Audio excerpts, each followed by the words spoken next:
Sri Sharda Devi and her Divine Play, Chapter-2, page 32. Sharada's lack of formal education did not stunt her intellectual development. She was born with divine qualities such as purity, humility, self-control, self-sacrifice, non-violence, truthfulness, modesty, detachment, compassion, courage, forgiveness, and fortitude. Her parents taught her how to love and serve others, and how to be content with an austere life. She also received practical lessons while helping her father during his worship, cooking and cleaning with her mother, and helping to raise her younger siblings. In addition, she became acquainted with the spiritual culture of India by listening to devotional songs sung by minstrels and religious mendicants.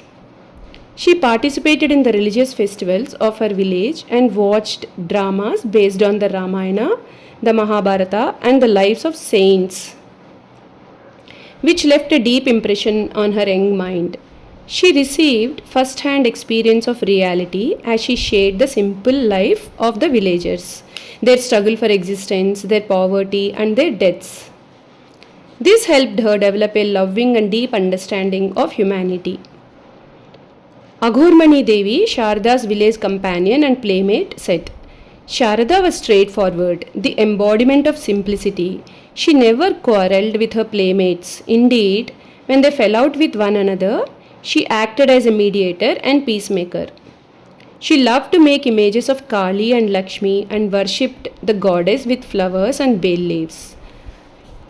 Other villagers remarked, from her very childhood, Sharada was extremely intelligent, quiet, and well behaved. She always worked enthusiastically. It was never necessary to remind her of her duties because she thoughtfully anticipated them and performed them cheerfully. It is inspiring to visualize Sharada's early life. She helped her mother husk paddy by operating the husking machine. Sometimes she cooked when Shyamsundari was busy. The rice pot was so big and heavy that Sharada could not lift it, so she had to ask her father for help. Sharada collected water from Banerjee's pond and carried it home, balancing a pitcher on her hip like the other village women. While bathing, she learned how to swim by holding the empty pitcher upside down and using it as a float. Sharada later recalled a heartbreaking incident that happened in 1864 when she was 11 years old. Once there was a terrible famine in Jairambati. Many starving people came to our house for food as our previous year's surplus rice was stored in a bin. My father arranged to have several potfuls of khichdi made with that rice, mixing it with lentils. He said, all the members of the family will eat this simple food and share it with others. But a little good rice should be cooked for my Sharada.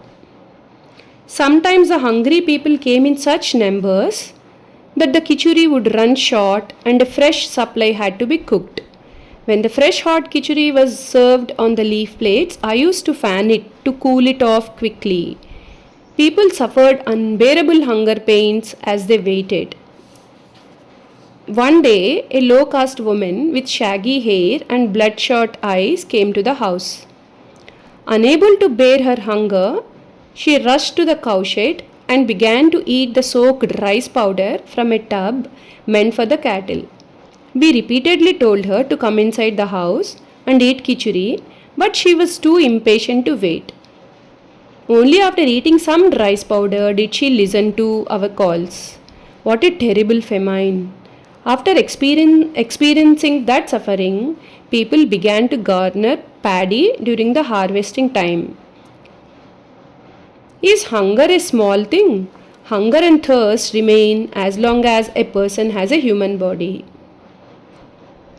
This terrible scene of hunger and poverty became deeply imprinted on little Sharada's mind. Later, she herself experienced both. Only one who has experienced hardship understands another's suffering. She learned to feel for others during the early days of her life, and this empathy is the basis of religion. Despite the advancement of civilization, science, and technology, millions of people go to bed every night with an empty stomach. This is true even in the richest countries of the world. Sharada learned from Ramakrishna that the practice of religion is not possible on an empty stomach. Throughout her life, Sharada enjoyed feeding people. She cooked for her husband and later cooked for her disciples and devotees. Jai Ma.